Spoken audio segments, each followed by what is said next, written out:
spirit of matter. And if you are with me live right now, then you get the chance to see me recording my Venus ingress into Gemini as Venus ingresses into Gemini, which is today. So, Venus in Gemini.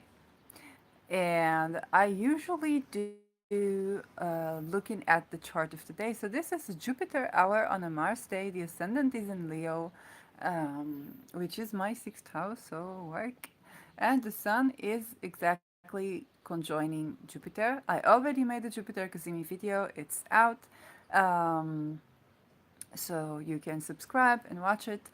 And I thought, well, let's take advantage of this beautiful energy and do a Venus ingress into Gemini.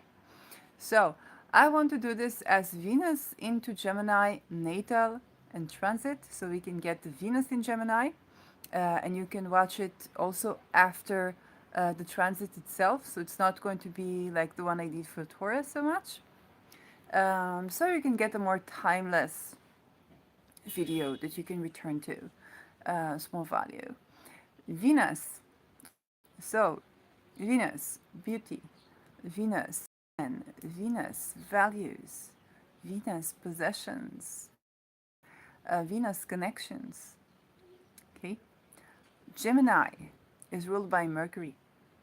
Mercury, trade. Mercury, people. Mercury, children. Mercury, technology, okay, like cell phone. And so Venus and Mercury are often being confused in esoterics, because you can get connection, like children connect each other, technology connects people, or disconnects people, depends. But disconnect is more the Mars side. Venus connects people. Children are very valued. Technology is very valued. Trade is very valued. This exchange is value exchange, which is a part of connecting, and possessions and all Venus things. Beauty in essence is youth, and so that's children. So again, we get this deep connection between Mercury and Venus. And so Venus in Gemini is accentuating on those mercurial traits, basically. Um, Venus in Gemini is more flirtatious, like childlike flirtation, but also curiosity. Gemini is an air sign, okay? And Gemini is mutable air, right? Yeah, mutable air. Libra is cardinal air. So air, which means more yang energy if you're working with Chinese philosophy. So it's considered more outspoken. Venus in Gemini, she is a chatterbox, or he's a chatterbox. This is both natal and transit. We can be more flirtatious, and also tact is not something that children tend to have. Children talk about what bothers them, unless they're being threatened or something like that. But also Mercury is trustworthy, but Mercury from this child quality can also be lying. It can be white lies or trickery. And what happens to a child when it's afraid to tell the truth? If the child will tell the truth, there will be consequences. The child starts to lie. And so Venus in Gemini, she wants to be sociable. She doesn't really have tact, but if she's being policed, if the speech is being policed, then you will get a ton of lies out. Like they will still talk, but it will just be lies instead of truth. Because in essence, Mercury is trustworthy, but you got to value the truth. And so in our communication, to value the truth means to allow for people to speak. And like many of the air signs, there is contradiction. Holding contradiction, whether it's Zen like Aquarius, or it's trying to balance with the other side like Libra, or simply playing devil advocate, just to find out what would it be like to think completely differently. So Gemini is very much about debate and the type of game, okay, arguing for the sake of game. So while it can be a bit of banter, humor, okay, Mercury is also humor. There's this couple on YouTube that they have. For me, it's sometimes even difficult to watch this because I'm like I don't have natal Venus in this sign, but they have a game where they will do like a battle, like a rap battle, but they would demote each other in jokes and also be like that. Okay, it can be banter, it can be um, a game, it can be game of wits, it can be enjoying the many ways that we can frame things, which can of course provoke people. um, Venus Gemini can mean volatility in trade. Like, I'm not a financial astrologer. This is totally a prediction, and we'll have to see if it burns out because volatility in trade for the sake of like everything is quick, and there is a tendency to see what happens if that like think about trade as a game. If you come into a game and you're in Gemini, you want to explore the options. Yeah, this reminds me when I was playing cards. Okay, I never played cards for money, but sometimes we would play cards. And the way that I would play, I have Rahu in Gemini, Juno, and Chiron. And my Mercury is in Aries. So the way I would play is that I would explore options. I would do something that would be both the counterintuitive, so a person say, "Oh, but this is a move of somebody that you would lose with this move," and I'll say, "Well, let's see what happens. I'm gonna make this move. Let's see what happens." And it is not a move that you make to win, but to explore the options. So when you talk about Mercury as trade, it's like I'm gonna invest in this just to see what happened. I'm gonna do this just to see what happened. And when people tend to do that and like curious about, oh, let's see this one. Oh, let's see. Oh, gold. Okay, let's see gold. And what about tin? I want to invest in. Does anybody invest in tin? And I'm like Jupiter, Sun, Cazimi. Of course, I'm gonna say that. And or like you're taking a course and they say, oh well, you need to sell in this, you need to sell when it gets to this peak and you need to buy when it gets to this slope. And you're like, what if I'll actually sell and buy here just to see what happens? Like, I got a couple of bucks, okay, let's just play with that. And when a ton of people do that, we get volatility because nobody plays by the rules. We test the rules. We want to see what's going to happen if I did this, what's going to happen if I did that.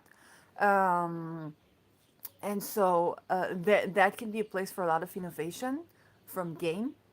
Venus in Gemini values this game. Okay, it can also be debates. Debates can flourish. You can meet a partner at a debate group or enjoy debate group, but if you don't have any natal placement to link you to that, you might get really annoyed and irritated with your partner by the time Venus gets into Cancer and she wants a hug, and the partner wants to play devil's advocate. It's like, what if what you are feeling is not what you are feeling? You're a narcissist, get the fuck away from me. But you liked that a few weeks ago. Venus was someplace else. And this is what you also have to think about Venus. It's not the Venus wisdom on the Venus day because it's not Friday, or maybe it is, and I will release it in Friday, which I might do. I might do.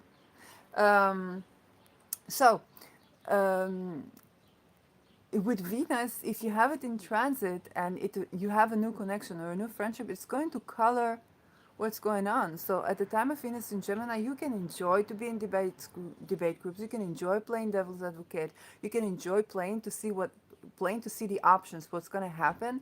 In terms of dating, it's an archetype that is associated with exploring the options, and a lot of people associate that with being volatile, with being unreliable, untrustworthy, but it's the other way around. When you explore all the options, then you can get to know the other and you can get to know yourself. That being said, it can be very irritating on the connection, on the intimacy, both because Gemini does not have a lot of tact. Like he's just gonna say something, and and then it's obviously triggering. Um, there is a nice reception between Venus and Mercury because Mercury is now in Venus sign, and Mercury is in Taurus in his shade period though, and Venus is in Gemini. So there is a nice reception. They can do nice things together. They can also do weird things together. There's also Uranus in Taurus, which gives us an extra flavor of expect the unexpected. Um, Childlike spirit is embraced. Embrace your childlike spirit. If somebody says something or whatnot that you're like, just okay, change your point of view and see how can you take a look at them as the child that provokes something right now, and as your at yourself as a child. Um, Understanding communication from the vantage point of childlike curiosity and just playing with things to see what happens. That is probably the spirit to go. So if you have it natally, you might be the type of person that does that you say, okay, what if I value, let's say I have crystals in my art. Okay, what if I just take a stone and say I'll value it like a crystal? Will it work in terms of like its energy or what it does for healing? Try that. I believe it will. You will just discover some new things that it does, and and that is, if you have it natally, this is what you do natally. Okay, this is what you do natally. What if and this is actually how Gemini can really get into long-term relationships. Gemini is the person who can ask, what if I dated this person that is not even my type? And then you find out that you have so much more to contribute to each other that and you're like, you end up being, 20 years with this person and you're like, yeah, I didn't even see that coming by. Like, hey, I didn't even see. Why? Because you allowed yourself to play. So Venus Gemini can definitely be more open emotionally, more but tactless. Okay, so it's like you're open emotionally, but child, you're child. And if you're dealing with someone Venus Gemini, understand that this is what it is, and it's not going to change, and it should not change. Okay, it should not change. Like it's really beautiful. Um,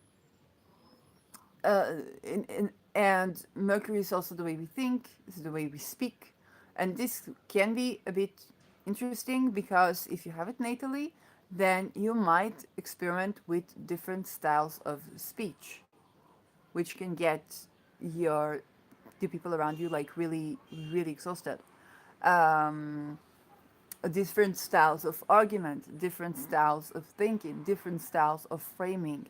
And sometimes you might be the winner of things not because you intended to, but because you're so adaptable and mutable. And you don't care that much about being right. You care more about exploring the options and the game of the debate. And so you're very likely to have a winning spirit without being aware of it, simply because you're caring for exploring things. It's and I don't remember who said that Mercury does not care about the truth as much as Jupiter does. Mercury cares about like playing with opinions more than Mercury is like chaos magic. Jupiter is genuinely like possibilianism. Because Jupiter is what I believe in, what I hold in seriously. What is the truth? It's like, okay, the truth is that these many options are true. With Gemini, it's like, I don't care so much about what is the truth. I'm just playing with what if I was a Sikh? What if I was a Muslim? What if I was a Jew? What if I was a this? What? So if you have it in its ninth house, Mercury in the ninth house, you might be doing trying out different religions and seeing what if that like what can that do? What can that do? What can that do? Um, so yeah, more about Venus Gemini. As I said, volatile markets, investments in technology, and again, startup technology investments are not a tried and true. Like it is speculative investment. So um, yeah, with Mercury in Taurus being ruled by Venus, but also approaching Uranus, we can expect market volatility, we can expect the unexpected, we can expect new coinage, we can expect. I'm currently watching the Astro Victor video about the May eclipse, and he discussed the possibility of a coin going missing or something like that. And I'm like, yeah, absolutely, I totally second that.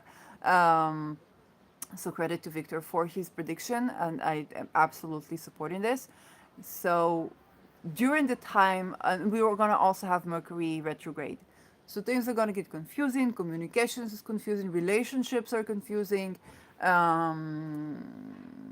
Friendships, okay, can be volatile, confusing. You might value one thing today and not so much value it tomorrow. Your opinions, okay, can change dramatically in a significantly short amount of time. So, and because of the reception, this can affect, yes, yes, but oh, I pressed the wrong button. Because of the reception, this can absolutely affect your sensuality. It can, because of the reception, right?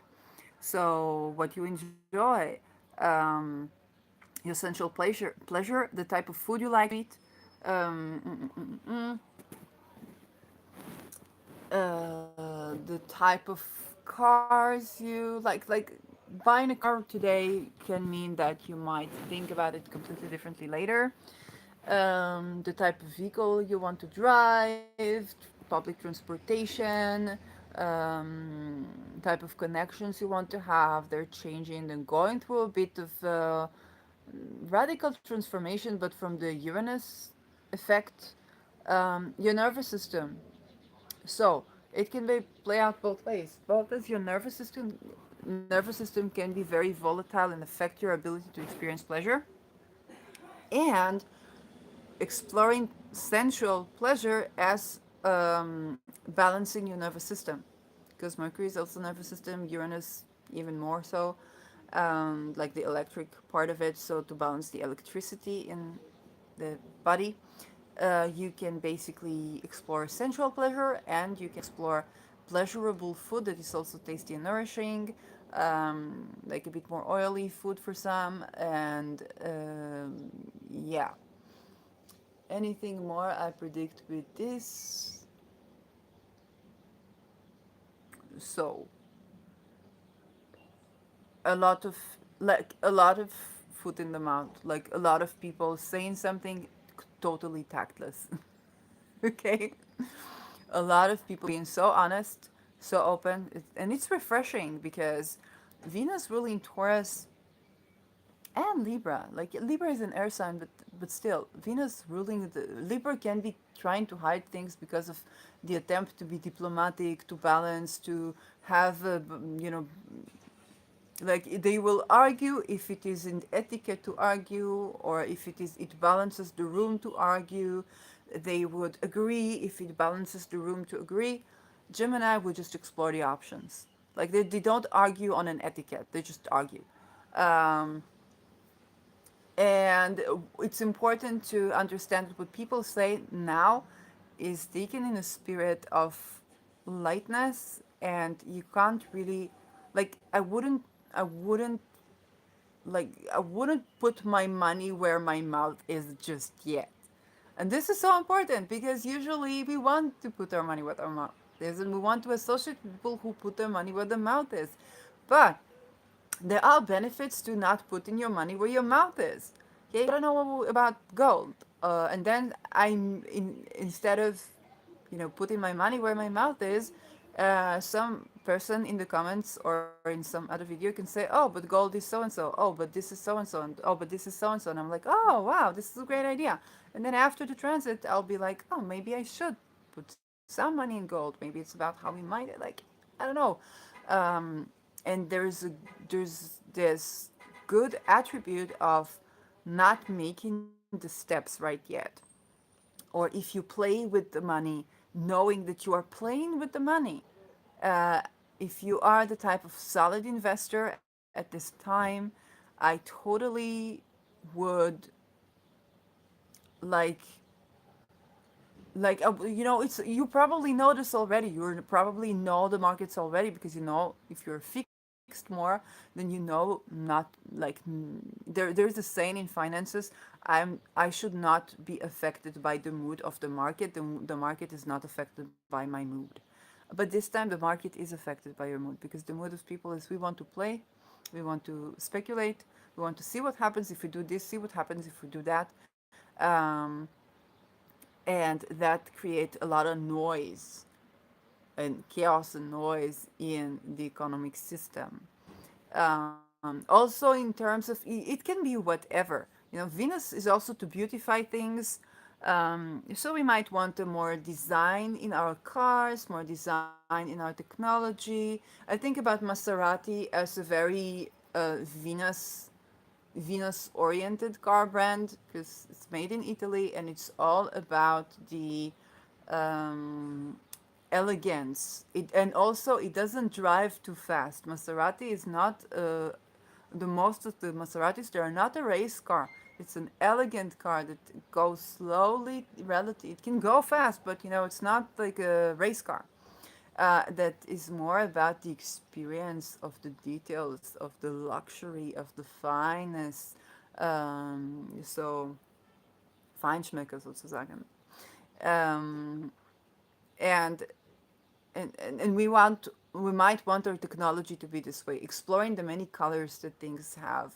If I think about the time where cell phones came out, and you would explore all the covers that they have, even during the Nokia, they had this, you can change the cover to this color. We all bought like a couple of colors that we can change our phone into every day. That's kind of a trend that I'm predicting to see with this transit, this nice reception. And with Uranus, we might have more space colors, more rainbow colors, trying to beautify things, or to beautify things that we don't normally beautify, that have to do with either small things, um, small paintings. Okay, so Mercury rules small things, notes. If you think about calligraphy, because Mercury is about writing and the written word and the word in general, and Venus is about beauty. So calligraphy is the art of beautifying the written word. So I would expect calligraphy to boom.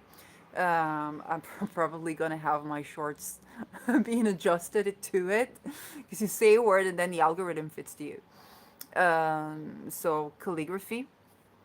Uh, what more with Venus? Oh, mathematics. So we can have, in terms of mathematics, because Mercury is also trade and calculation and numbers, then Venus is beauty. So you think about elegance of equations. Think the EMC2, like E equals MC in the power of 2, the elegance. So we might be biased towards mathematics that display elegance. Like, if it's beautiful, it doesn't mean that it's more true than the more complicated other theory. Um, but we may appreciate elegance in mathematical theory.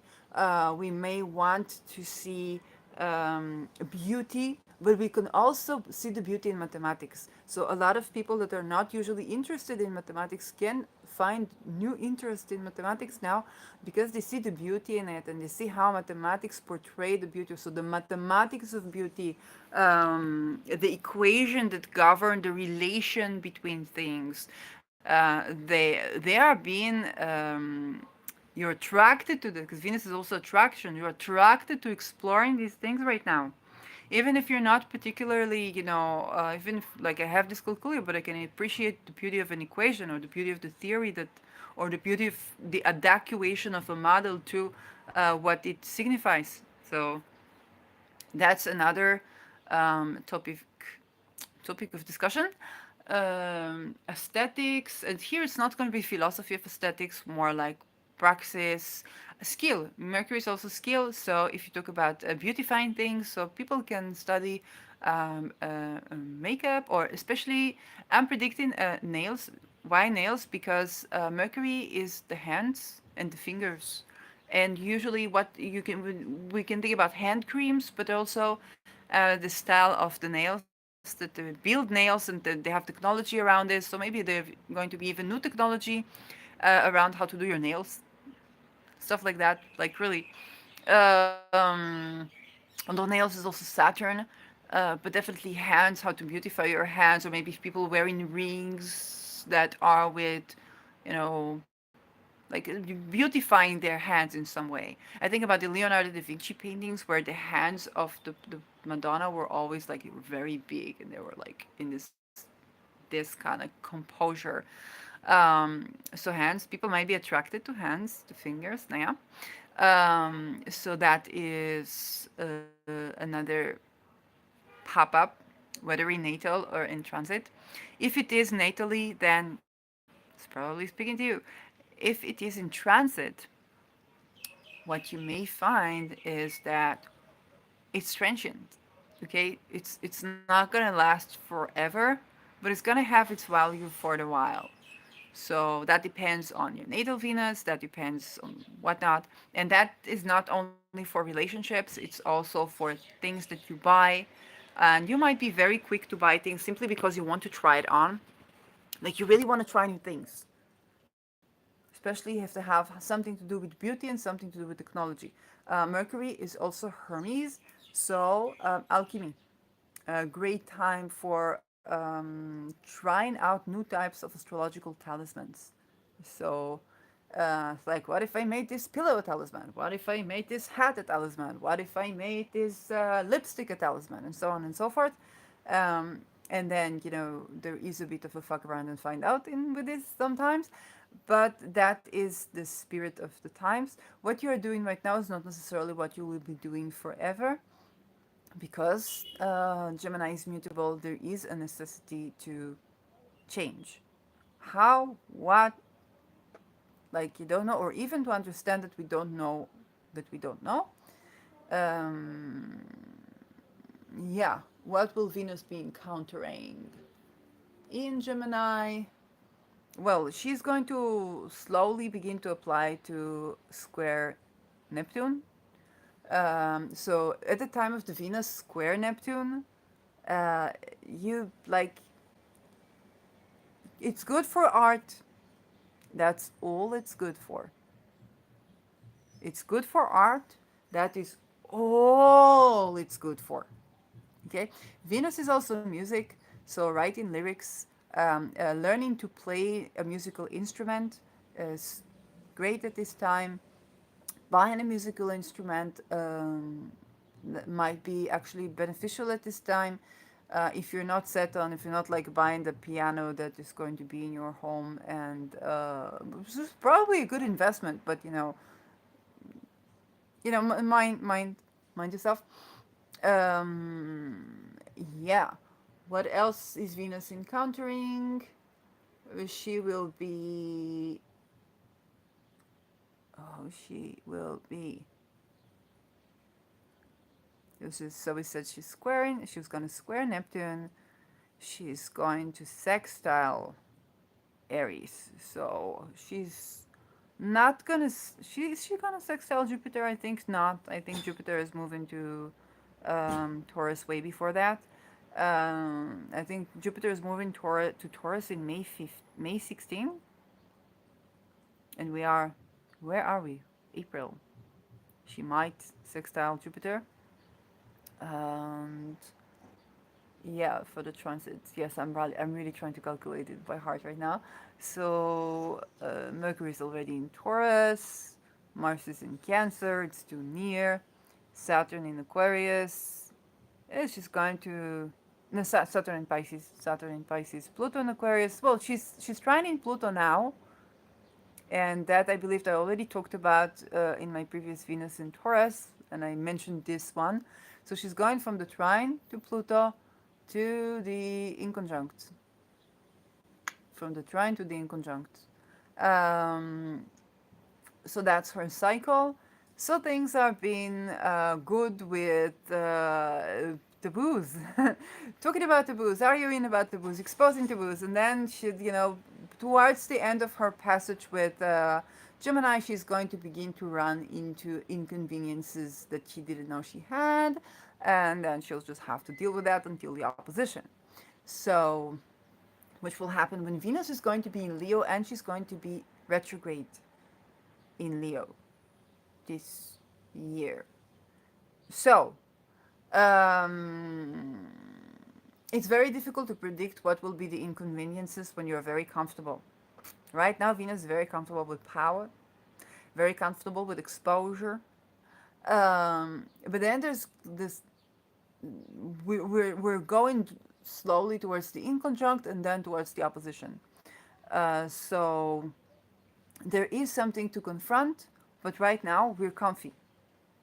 Um, mm, mm, if I think about this, it's think about exploring options, being experimental versus scientific dogma, which can also be Aquarius. So it can play out as a bit, Saturn ruled science versus Mercury ruled science. I'm seeing it already.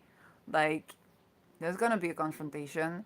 Um, and then when Venus is with the Sun, she's going to retrograde. I don't know. Um, yeah. So Venus does need a lot of attention in Gemini, a lot like a child, and then in Cancer it's like safety, and then in Leo she needs to be worshipped, literally worshipped. Like she's vulnerable, she cares, she's open-hearted. She does need to be worshipped, and that is something that people might, Saturn in the Saturn ruled Aquarius or the Saturn ruled Pluto might find difficult to accommodate, at least in the beginning of Leo. Um, so, what else? Who else is encountering Venus? Will she be conjoined by Mercury?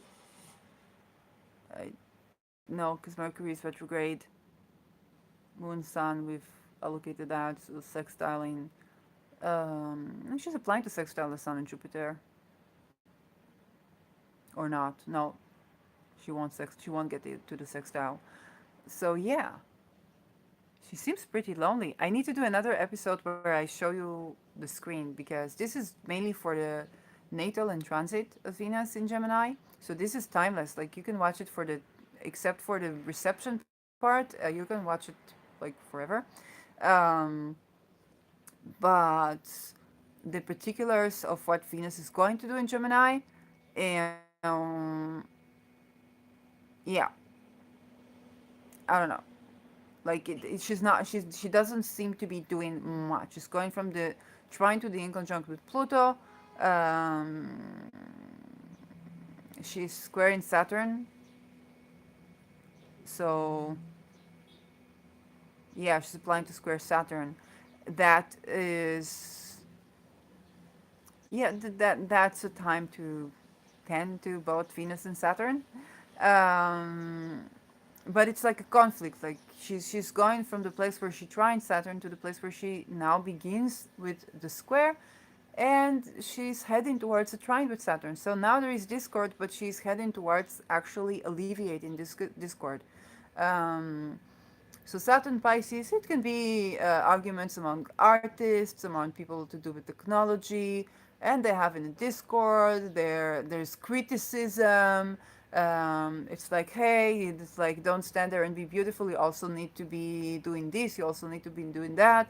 And it's like, well, there's value in being beautiful. Plus, I'm already doing this and doing that. And then they sort of got like towards the end of the passage of Venus in Gemini. They're sort of like, okay, I see you, and begin to have longevity, like something long term can actually be formed um, as Venus approaches to trine Saturn. So, towards, I think, 3 weeks from now, it can be actually a good time. Actually, Venus is going to be around my Juno. So, it's actually a good time for a good time. You can have longevity in a connection. I don't know if the moon will be decreasing where that happens when that happens. or eclipses or whatnot. I need to see it in front of me. I'm just calculating in my head right now, and I have dyscalculia, so you have to take it with a grain of salt. So yeah, this is for what Venus is going to do. So pay attention. Venus, Saturn. Okay, pay attention to the harmonies and discord that you are having right now in your connections with your technology, in your trade, in your thinking, with your patterns, because who you are in harmonize with right now, you're moving towards a bit of a confrontation, a bit of a conflict. It's a cycle, okay? Sometimes we are more conflicting, sometimes we are more harmony. So the Plutonians, okay, now you're in harmony with certain Plutonians people in Aquarius. Okay, some people that are in power or empowering or exposing taboos. Now you're in harmony with them, and you're going to have a bit of a confrontation with them as Venus is moving towards Cancer. So in about a month to 2 months time, you're going to be moving towards more discord with whom you are harmonious right now on Venus related issues. And those people that are more critical towards you, that are kind of restricting or Saturn like figures in your life right now that are represented by Saturn Pisces, and this can be hidden criticism. There may even hidden criticism towards you because of the mystery facet of Pisces. Then that hidden criticism is actually moving towards harmony. Like either you are going to mature up in your opinions, or they are going to see that you are not this novice. Some changes are going to happen. They are going to be more flexible, and you are going to be more mature at the same time. So if you are in discord, if somebody has been criticizing you, or if you experience self-criticism, know that this is going to, like, things are smoothing out through the passage of Venus in Gemini for you, because she's going to end up being trining Saturn as she ingresses, and even before she ingresses into Cancer. Okay, at the time where she trines Saturn, that's going to be a good time to actually begin a relationship. But I need to see the chart and I need to see other things. But it can be a certain longevity. Note that she's going to in conjunct Pluto. Here, so you can have harmony with Pluto, a bit of a discord with Saturn, or moving towards harmony with Saturn. So if it is with Venus at the end of Gemini,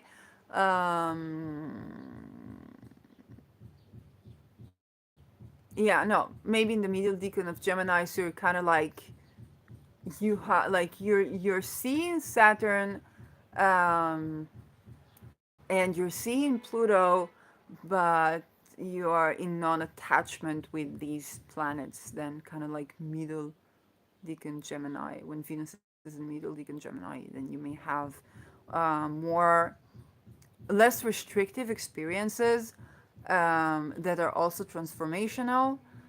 Though they might not be as smoothly transformational, they can also be a bit more free from the beginner level criticism stage. And knowing that you're going to mature up with these experiences. So yeah, or the Venus people in your life or whatnot. Okay, if in the beginning you are valuing something to do with Pluto, so you can value in recycling, you can value in exposure of taboos, you can value hacking and leaking, then you might have to run into where limitation Saturn of your valuing these Pluto things. And then you'll be more harmonized with Saturn and a bit less harmonized with Pluto. It's like, oh, but here I actually think that this is not okay to do, or here I actually think it was not okay to expose that, and so on and so forth. Um, this is a cycle. So I'll see you in my next episode. I think I'm going to upload this for the Venus Wisdom on the Venus Day, for Venus in Gemini. And yeah, expect a lot of beautiful childlike people with the food in the mouth. Bye bye.